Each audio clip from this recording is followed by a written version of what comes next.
Hoje, como eu falei, eu estou feliz por vários motivos, mas principalmente porque nós encerramos um processo e um período na nossa vida.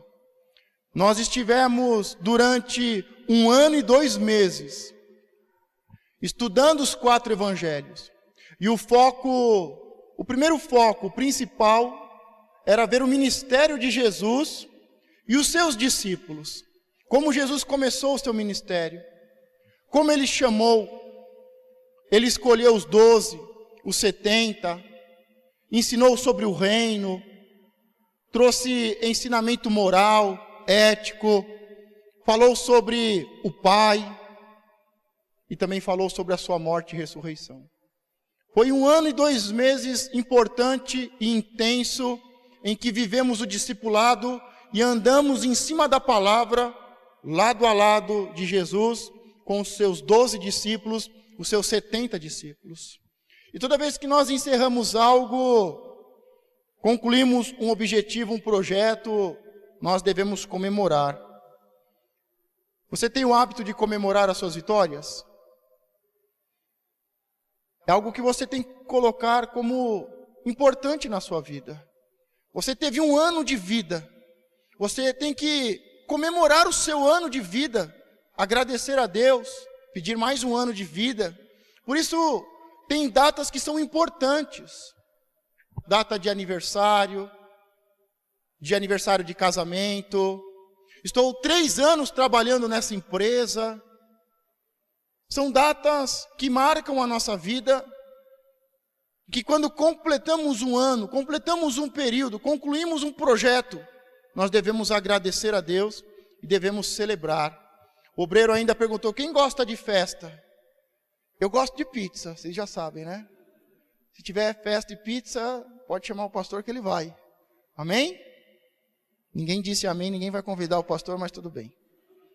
Hoje nós vamos falar sobre atos proféticos. Diga, atos proféticos. Pergunta, o que é isso, pastor?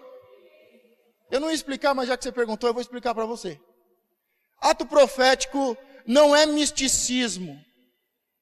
Para nós entendermos algo, é muito importante a gente saber o que não é primeiro.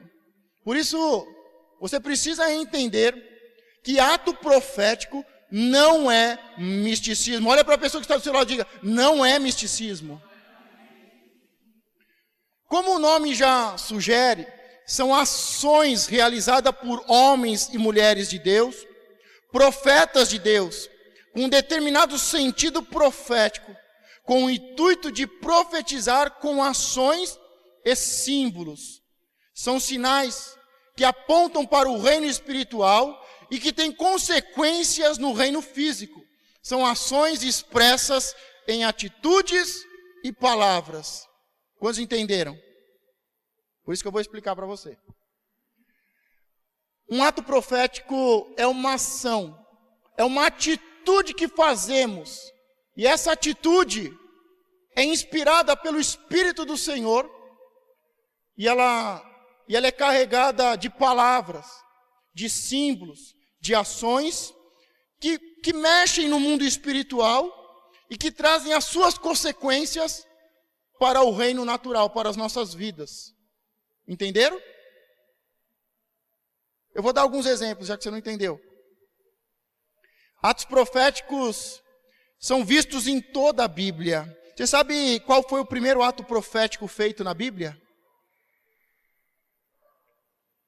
Antes de dar alguns exemplos, tem um vídeo no YouTube que fala sobre símbolos. O homem é um ser simbólico. Quantos lembram dessa mensagem? Eu trouxe esse ensinamento porque na escola nós aprendemos a teoria da evolução. Mas a Bíblia é a teoria da criação. E eu lembro que eu ensinei e doutrinei a igreja que a Bíblia fala que Deus criou todas as coisas pela sua palavra. Diga, pela palavra. Deus criou todas as coisas. Deus criou o dia, a noite, o sol, a lua, as estrelas, as ervas do campo, os animais do mar, das águas, os animais que voam. Tudo que Deus criou foi com o poder da sua palavra. Mas quando Deus vai criar o homem, diga, quando Deus me criou. Quando Deus foi criar o homem, Deus não liberou uma palavra. Deus não deu ordem para que alguém fizesse. Deus fez o homem e a mulher com as suas próprias mãos.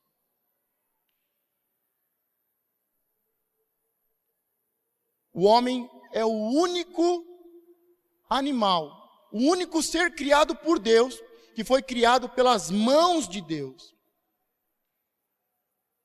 E em seguida, o Senhor sopra nas narinas de Adão. O homem é o único ser criado pelas mãos de Deus e que recebeu o sopro, a vida, o Espírito de Deus para ter vida eterna. Quantos estão entendendo? Agora, qual é a grande diferença do homem para os animais? Não é que o homem é um ser racional, porque há muitos animais que possuem lembrança, memória e que são inteligentes, não é? Tem um professor meu, na época do colégio, que ele falava assim, você vai prestar FUVESP, vai prestar um concurso aí, tem 100 perguntas, você tem que no mínimo acertar 10, porque um macaco vai acertar 10. Por isso há animais que eles possuem uma racionalidade, eles são racionais. É fácil de constatar isso. Olhamos para alguns animais e vemos sentimentos, vemos razão, são inteligentes, eles aprendem, mas o homem é o único ser simbólico. Diga, o homem e a mulher é o único ser simbólico. E o que seria isso? Boa pergunta, né? O homem é o único que cria símbolos, os números. 1, 2, 3. Os números romanos. É o único que cria letras, que faz desenhos, que faz símbolos. Desde a antiguidade, desde que o homem é homem, que vivia no jardim ou em uma caverna, nós encontramos o que? Nas paredes das cavernas o que? Desenhos, símbolos, que contam uma história. E lá nós olhamos os símbolos que são muito antigos e contam uma história. E mostra os homens caçando um animal, o homem sendo perseguido por uma besta fera, o homem construindo algo, o homem plantando, colhendo. O homem é o único animal, ou melhor, o único ser que cria símbolos. Quando você vê uma cruz, o que você lembra? Da morte e ressurreição. Quando você vê em um carro o símbolo de um peixinho, que símbolo é aquele? É o símbolo do cristianismo. Quando vemos uma suástica, um símbolo de um nazista, sabemos que é um símbolo de um grupo racista contra negros, índios, brancos, mulheres, no final é contra todo mundo. Diga, o homem é o único ser que foi criado pelas mãos de Deus, que recebeu da sua vida, e é o único ser simbólico. Então, se você se considerava muito inteligente e falava, não, é que o homem é racional, os animais não, então essa não é a principal diferença. Porque você só ser racional, você continua sendo um animal. E só deixamos de ser uma criatura e nos tornamos filhos de Deus quando o Espírito do Senhor entra na nossa vida. Diga, eu sou um ser simbólico. Por que estou falando sobre isso? Porque nós estamos acostumados com uma oração falada, um clamor, mas hoje nós estamos falando sobre um ato profético, e um ato, uma atitude, uma ação que mexe, que move o mundo espiritual e traz consequências para a minha vida natural. Foi isso que nós lemos, um conceito bem simples. E como eu disse, os atos proféticos estão por toda a Bíblia. Tem pessoas que criticam, tem pessoas que dizem que isso não é válido, que isso é loucura. Mas, voltando à pergunta, porque eu não esqueci. Quem fez o primeiro ato profético? Pergunta para a pessoa que está do seu lado, quem fez o primeiro ato profético? Fala para ela, eu sei que você não sabe. Mas não se preocupe, eu também não sei. Quem fez o primeiro ato profético, diga, foi Deus. Adão e Eva se cobrem de folhas de figueira. Depois, Deus os veste com pele de cordeiro. Este cordeiro foi morto. Sangue foi derramado. O derramar do sangue foi um ato profético de redenção através do sangue. Este foi o primeiro ato profético executado, realizado pelo próprio Deus. O que acontece quando Adão e Eva pecam? O salário do pecado é a morte. E eles são colocados para fora da presença de Deus, para fora do paraíso. E agora eles vão sofrer a consequência. O salário do pecado é a morte. Só que, quando eles saem, a primeira coisa que eles veem, o que tem? A vergonha. Nós estamos nus. E eles pegam folhas e se cobrem com folhas. Mas Deus é misericordioso. E Deus faz o primeiro sacrifício da história. Um cordeiro é sacrificado. O sangue é derramado. E o Senhor pega a pele daqueles animais e cobre Adão e Eva. E este é um ato profético que significa o quê? A morte e a ressurreição de Cristo. Lembra quando João Batista vê Jesus no segundo dia, logo depois que ele é batizado, ele diz, eis o Cordeiro de Deus. Este primeiro cordeiro que foi sacrificado, diga, é um símbolo. Deus fez um ato profético dizendo, eu vou fazer um sacrifício que vai tirar o pecado do homem, que vai remir o homem do pecado. Quem fez o primeiro ato profético? Diga, Deus. Vamos ver outro exemplo. Deus manda marcar com sangue os umbrais da porta. Lembram lá do filme lá? Eu não vou perguntar se você lembra quando você leu a Bíblia, porque a maioria não lê a Bíblia, então eu não vou perguntar. Não vou te constranger a ler a Bíblia. Mas você assistiu o filme, não assistiu? Quando eles vão sair do Egito, o que acontece? Diga, um sacrifício.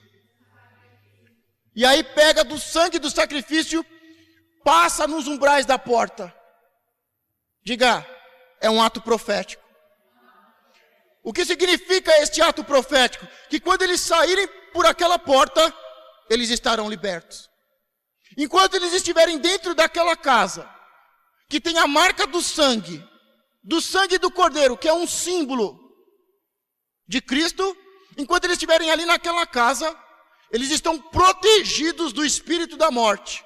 E aí nós sabemos que os primogênitos, todos que estavam fora, morreram. Mas quando eles passam por aquela porta, quando Deus diz, quando eu der a ordem, vocês saiam apressados. Significa a partir do momento que vocês passarem por esta porta, e Jesus diz, eu sou a porta. Ninguém vem a mim, o Pai, se não for por intermédio de mim, por intermédio do sangue, do sacrifício. Vocês estarão libertos. Este é mais um exemplo de ato profético. Ordenado por Deus e feito por Moisés e Arão e todo o seu povo no Egito. Outro ato profético, Jacó usa as varas simbólicas devidamente adornadas para a procriação próspera de seu gado. Quando Jacó, ele engana o seu pai, o seu irmão quer matá-lo, ele foge, atravessa o deserto e ele vai morar junto com os parentes da sua mãe. E lá o Labão começa a dizer, você precisa trabalhar. E ele começa a trabalhar. E Deus começa a prosperar. Porque ele sai da casa do pai, carregando a bênção da primogenitura. E tudo que ele faz dá certo. E ele começa a trabalhar, começa a prosperar muito. E Labão, que era o chefe, ficava nervoso. E Labão mudou o salário de Jacó 10 vezes. E numa dessas negociações, porque começavam a nascer ovelhas brancas. Aí Labão falava, ó, a partir de agora as ovelhas brancas são minhas. Aí Jacó foi lá e fez um ato profético, pegou as varas, descascou as varas e colocou onde elas iam beber água. E ele disse, todas as ovelhas que olharem para esta vara vão nascer pintadas, salpicadas. E aí todas as ovelhas começam a nascer do jeito que ele tinha falado. Elas olhavam para a vara, para aquele símbolo, em que ele disse, as que olharem para esta vara, vão gerar as ovelhas que serão minhas. Porque Labão toda hora negociava, trapaceava. Agora essas são minhas. Não, agora vamos mudar porque essas são minhas. E ele fez um ato profético e Deus prosperou. Sabe, atos proféticos que nós precisamos fazer na nossa vida financeira. E que você possa entender o que é um ato profético. Porque como o Espírito colocou no coração e no espírito de Jacó, que ele possa colocar na sua vida, para você fazer um ato profético sobre a sua vida financeira, sobre os seus negócios. Toda hora você é enganado. Toda hora passa uma perna em você. Diga, eu preciso saber o que é um ato profético. Diga, quando eu entender, eu vou fazer um sobre a minha vida financeira. Eliseu, um profeta, pede vasilhas para operar o milagre do azeite. Às vezes, o profeta pede algumas coisas que nós não entendemos. Às vezes ele pede vasilhas, às vezes ele pede uma oferta, às vezes ele pede um copo de água, um bocado de pão, às vezes ele pede obediência, vai e se lave no Rio Jordão, mergulhe 7 vezes. Quando o profeta libera uma palavra, e esta palavra é um ato profético, só tem validade quando eu obedeço. Por isso, se o profeta te pediu vasilhas, traga vasilhas. Se o profeta liberou uma palavra e disse, traga os seus familiares, traga os seus familiares. Se o profeta liberou uma palavra sobre oferta, sobre santidade, diga, obedeça. Porque é a sua atitude, é o seu ato, a sua ação profética que vai gerar resultados. Gideão coloca novelos de lã, pedindo a Deus confirmação sobre as suas ações. Deus começa a falar com Gideão e ele fala, mas eu sou o menor, eu sou o mais pobre. Mas o Senhor diz, eu vou usar você. É você que eu vou usar para libertar a sua tribo e para libertar o meu povo. E ele diz, mas eu? E ele começa a fazer prova de Deus. E aí uma hora ele coloca o novelo de lã e fala, se o novelo de lã ao amanhecer estiver seco, o Senhor é comigo. Aí fala, não é possível que o Senhor esteja comigo. E ele coloca de novo o novelo e fala assim, se tudo estiver molhado e o novelo estiver seco, o Senhor é comigo. Se tudo estiver seco e o novelo estiver molhado, ele começa a fazer provas. São atos proféticos. Eliseu usa um pedaço de pau para fazer flutuar o machado perdido. Os profetas, eles saíram para trazer madeira, porque as casas estavam pequenas, a casa dos profetas estava crescendo, o projeto estava crescendo, a casa de Deus estava crescendo, e eles falaram, nós precisamos trazer madeira para construir, para ampliar a casa. E quando eles vão cortar a madeira, a ponta do machado se solta do cabo e cai dentro do rio.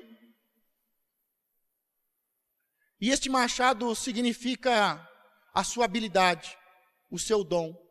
Tem pessoas que sabem que precisam trabalhar na obra de Deus. Mas quando começam a trabalhar, perdem a sua habilidade, perdem o seu dom, a sua unção. Mas o profeta, ele foi chamado e ele pergunta mais ou menos aonde caiu o machado. Fala, olha, por aqui, ó, o machado caiu por aqui. E ele pega um pedaço de madeira e ele joga naquele lugar ali onde aproximadamente estaria.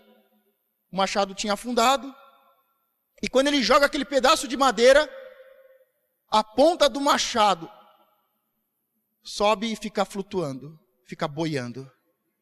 Ele fez um ato profético, ele jogou a madeira. Sabe, muitas vezes, sabe o que acontece com as pessoas que perderam um ministério, o dom, a habilidade? Você sabe mais ou menos aonde foi. Você sabe mais ou menos aonde você perdeu e por que você perdeu. Mas você precisa jogar a madeira do madeiro de que Cristo foi pendurado. Aquela madeira representa a Cristo, resgatando o seu ministério. Quantas pessoas hoje perdem o seu ministério, perdem a sua unção? São como Sansão, que ficam brincando com a unção. São como os filhos de Arão, que ficam brincando dentro da igreja. E vão perdendo a sua unção, vão perdendo o seu ministério, vão perdendo os seus dons. E por último, perdem a sua vida. Mas para você recuperar, é com a madeira, é com o madeiro. Isaías manda o rei Acás colocar em pasto de pasta de figo sobre a sua chaga para a cura. Diziam que o rei tinha uma doença muito grave, uma espécie de câncer de pele. E o profeta foi falar com ele, e o profeta dá uma ordem a ele. Fala, olha, pega a pasta do figo. Conhecem a fruta figo? Peguem a pasta e coloquem sobre as suas feridas. Diga um ato profético. E ele foi curado. Às vezes você fala para uma pessoa assim, porque, às vezes eu não gosto muito de falar, porque às vezes, que quer me amarrar na igreja, mas às vezes fala assim, olha, venha 7 vezes que eu vou orar por você 7 vezes. E a pessoa é pior do que Naamã. Fica relutando para receber oração. Diga, para cada ato profético, é necessária obediência. Eu falo. Se Deus mandar eu dizer para você, olha, faça 7 semanas de oração, eu vou falar. Mas se você não fizer,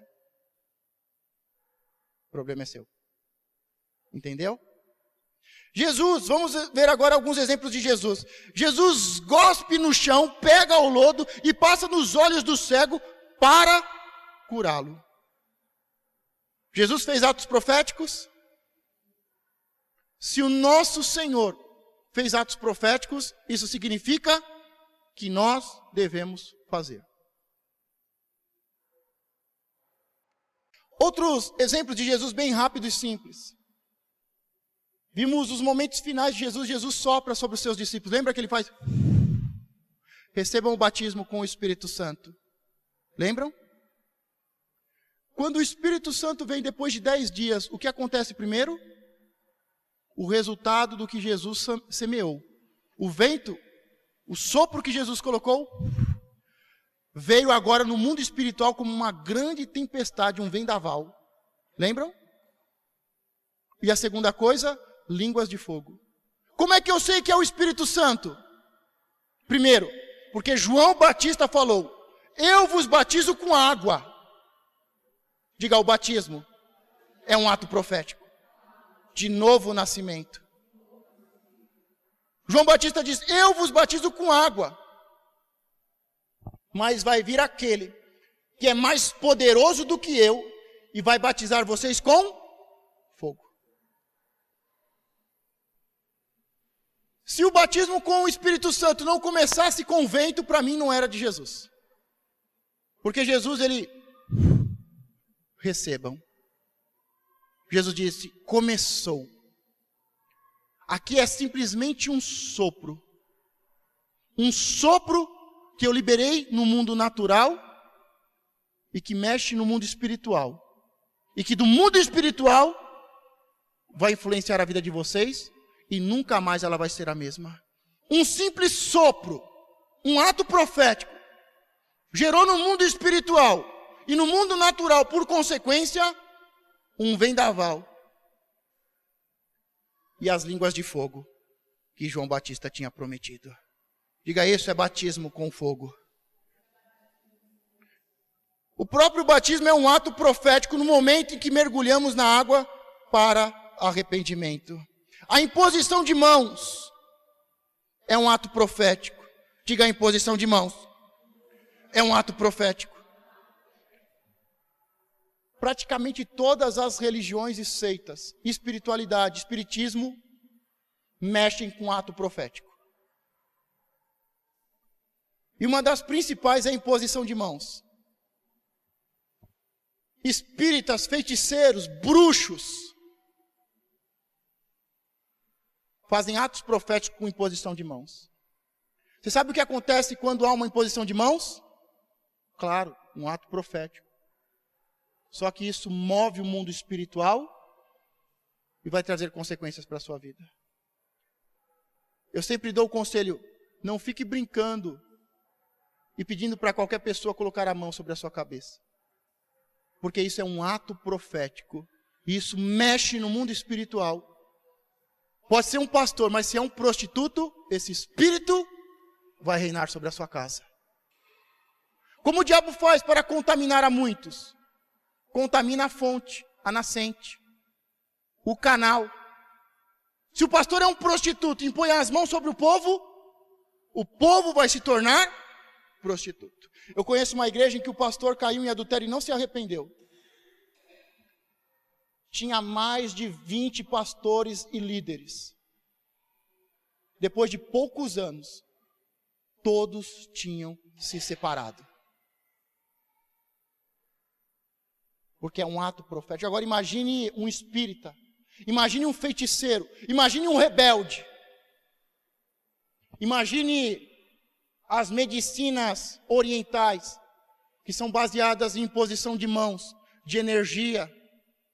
Tudo isso mexe no mundo espiritual e traz as consequências para a sua vida. Tem pessoas que estão debaixo de influência de espíritos malignos e nem se apercebem, porque frequentam lugares errados, bebem da água no lugar errado, em um lugar que foi contaminado, e recebem oração com imposição de mãos de pessoas contaminadas. A palavra diz que Jesus, quando ele ia ministrar aos seus discípulos, diz, e Jesus subiu ao monte para se santificar e em seguida ministrar aos seus discípulos. Todo líder, para ministrar ao seu povo, principalmente em imposição de mãos, tem que se santificar. Unção com óleo, vemos em toda a Bíblia. Pisar com a planta dos pés para conquistar território, uma palavra de promessa. Bandeiras que demarcam territórios conquistados. Diga comigo, bandeiras que demarcam territórios conquistados. Quarta-feira nós vamos falar sobre rouba-bandeira. Quantos aqui brincaram já de rouba-bandeira? Nós vamos falar sobre rouba-bandeira. E você vai entender os territórios espirituais que nós habitamos. Amém? O toque do chofar para a derrubada de principados, de muralhas, lenços e roupas para a cura de enfermos. Nós vemos que em seguida, depois que Jesus subiu aos céus, o Espírito desceu, um dos atos que foi mais frequente na vida dos apóstolos foi a questão da imposição de mãos e de lenços, aventais, de roupas que eram levados dos apóstolos para outra cidade. Isso é bíblico? É. Mas diga para a pessoa do seu lado, não brinque com isso. Diga bem para ela, fala para ela, não brinca com isso. É coisa séria. Cada vez que fazemos um ato profético, mexemos no mundo espiritual. Você sabe o que aconteceu quando Samuel derramou azeite sobre a cabeça de Davi? Diga, um gigante se levantou. Toda vez que fazemos um ato profético, um gigante se levanta. Diga, não é brincadeira. Quem não está preparado para liderar um ato profético não deve fazer. Se a pessoa não tem uma vida equilibrada, uma vida no espírito, se não há uma cobertura, eu estou 3 meses falando com o meu apóstolo, eu vou fazer o ato profético, aquele ato profético que você fez e mudou a minha vida. Eu sempre falo, tem 3 atos proféticos que mudaram a minha vida. Esse é o terceiro. Eu sempre falo, tem uma oferta de R$ 2,45 em moeda que mudou a minha vida. Diga, não é o preço, é o valor. É o valor que eu dou, é o entendimento que eu tenho do mundo espiritual. O gigante se levantou quando Davi foi levantado. Quando o profeta derramou azeite sobre a cabeça dele, diga um ato profético, o inimigo se levanta contra. Porque quando ele foi ungido, o inferno sabe que o Senhor separou um homem fiel para liderar o seu povo. E o inimigo não vai ficar feliz. Diga, o inimigo nunca está feliz. Tem centenas de outros atos proféticos, e com certeza o maior de todos é o da cruz. Mas nós vamos hoje fazer um ato profético, diga muito simples, mas muito importante. Em 1 Samuel 7, versículo 12, diz: Então Samuel tomou uma pedra, diga uma pedra, e a pôs entre Mispa e Sem, e chamou-lhe Ebenezer, e disse: Até aqui nos ajudou o Senhor. Diga, até aqui nos ajudou o Senhor. Essa palavra aqui, essa pedra que Samuel pegou e colocou entre Mispa e Sem, e disse: Até aqui o Senhor nos ajudou. Ele dá um nome para esta pedra e chamou-lhe Ebenezer.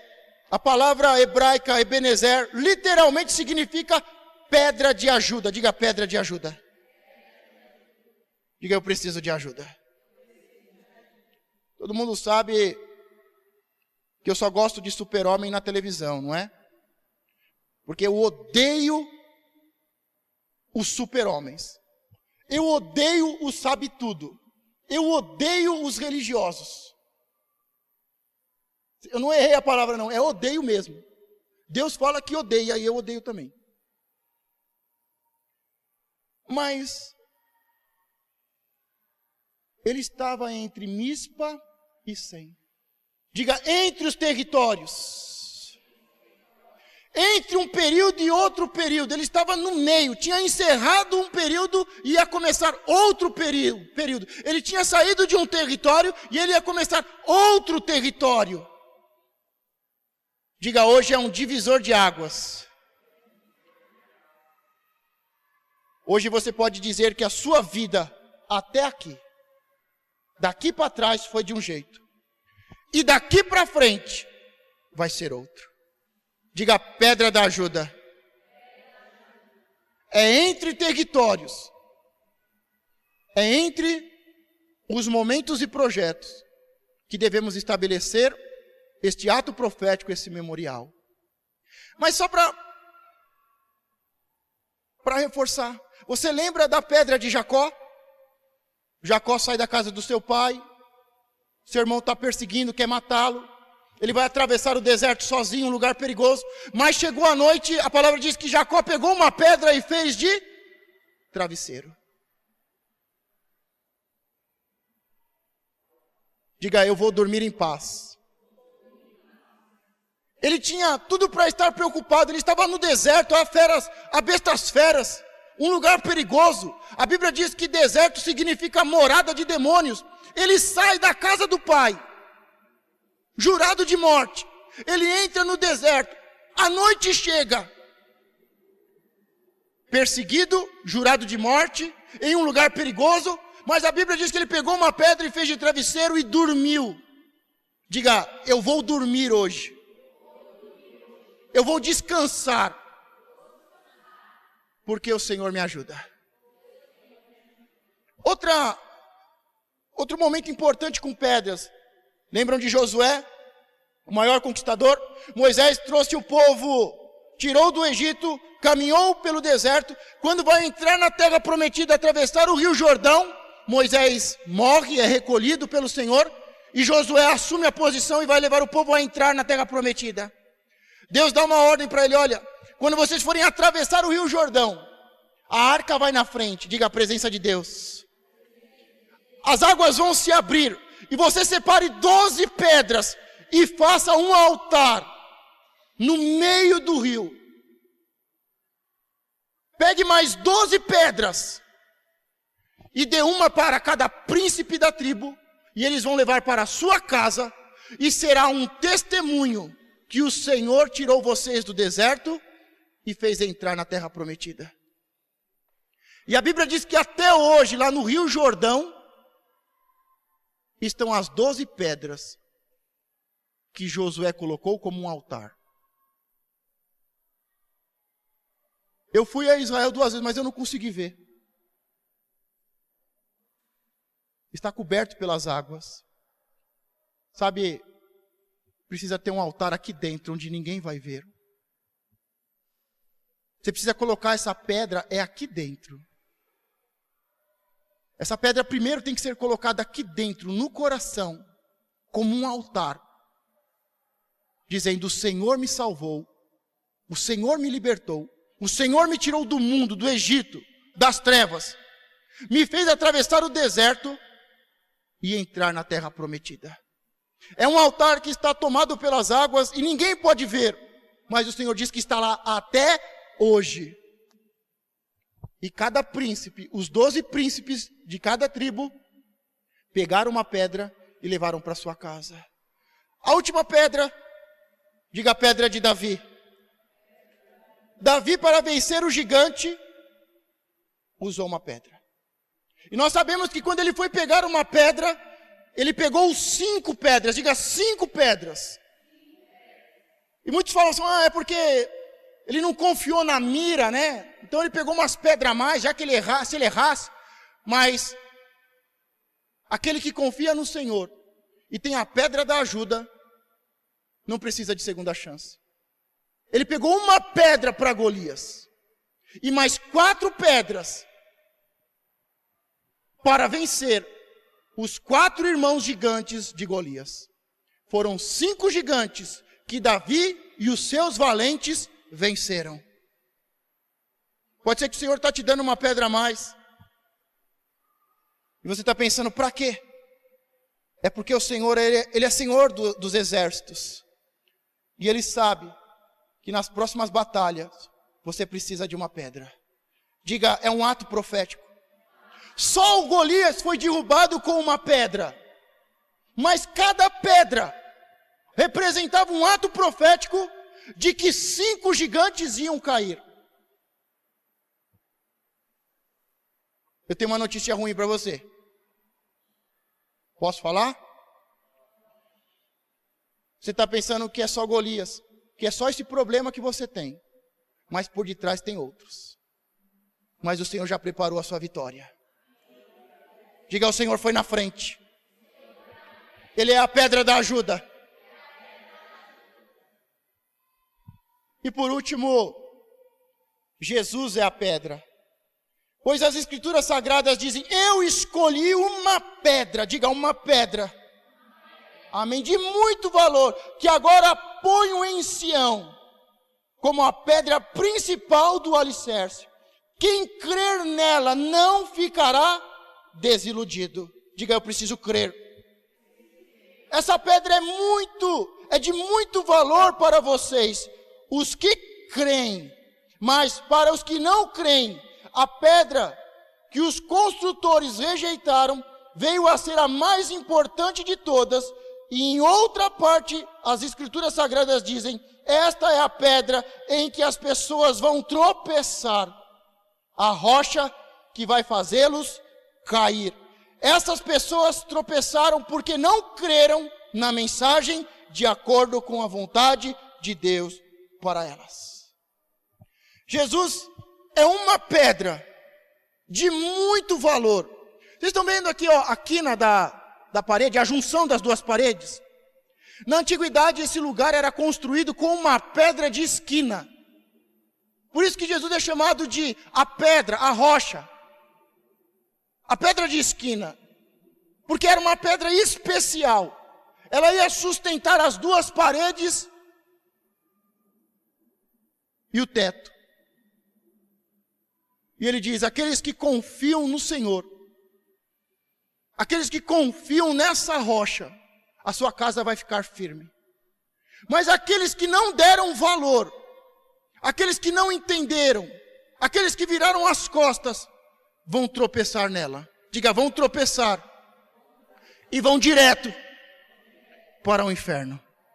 Diga, Deus me livre. Então creia na palavra do Senhor. Você escolheria o dinheiro ou a Bíblia? Eu sei. Eu também. Diga, a palavra é valiosa. Nós vamos agora fazer o ato profético. E a Bíblia diz que entre esses dois territórios, entre esses dois momentos, Samuel, revestido pelo Espírito do Senhor, ele pegou uma pedra, fez um memorial, ficou marcado na memória e na história, e fez um ato profético, dizendo: daqui para trás, o que aconteceu antes, o Senhor nos ajudou. E o mesmo Deus que nos ajudou até aqui, vai nos ajudar daqui em diante. Mas é uma nova história. É um novo lugar. É um novo ambiente. Nós, a família Fonte de Vida, que congrega neste lugar, a família de Deus, vai viver um novo tempo a partir de hoje. Diga, hoje é um marco. É um memorial. Que eu nunca vou me esquecer.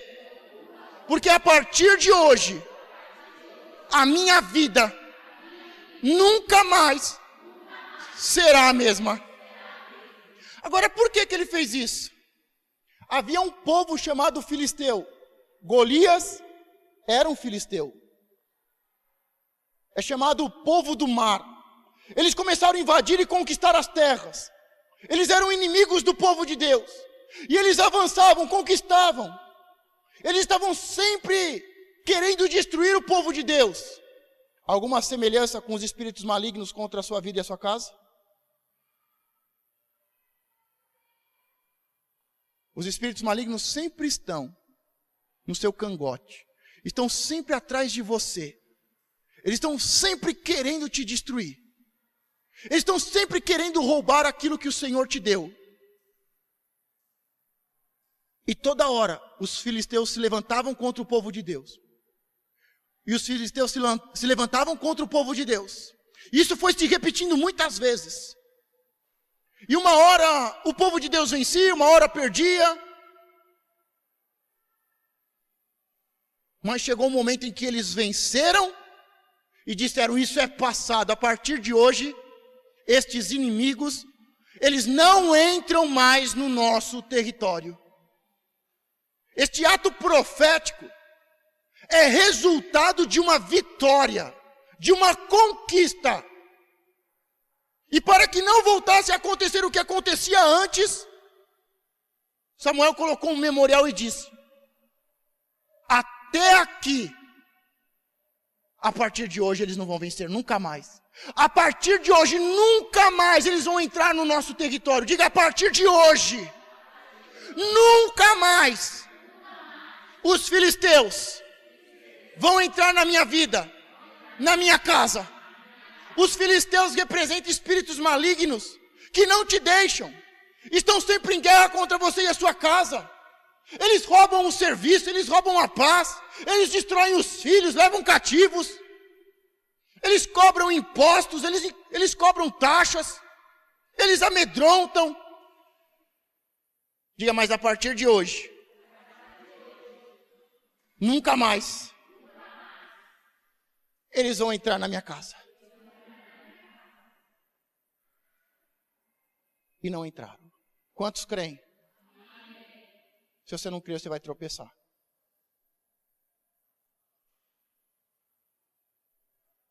Por isso creia de todo o seu coração. Se você não consegue, diga: Senhor, me ajuda na minha incredulidade. Porque eles são fortes, eles são numerosos, eles são estrategistas, eles possuem armas e eu não tenho nada. E você possa dizer, que você possa pedir: Senhor, me ajuda na incredulidade, porque eu não sei como vencer esse espírito, eu não sei como vencer a incredulidade, eu não sei como vencer esse espírito de prostituição, eu não sei vencer essa amante, eu não sei vencer o traficante. Diga mais, a pedra é de ajuda.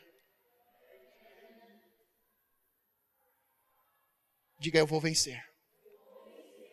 E a partir de hoje, a minha história é outra. E esses espíritos malignos, que foram vencidos e colocados para fora, não podem mais entrar na minha vida e na minha casa. Você crê? De verdade?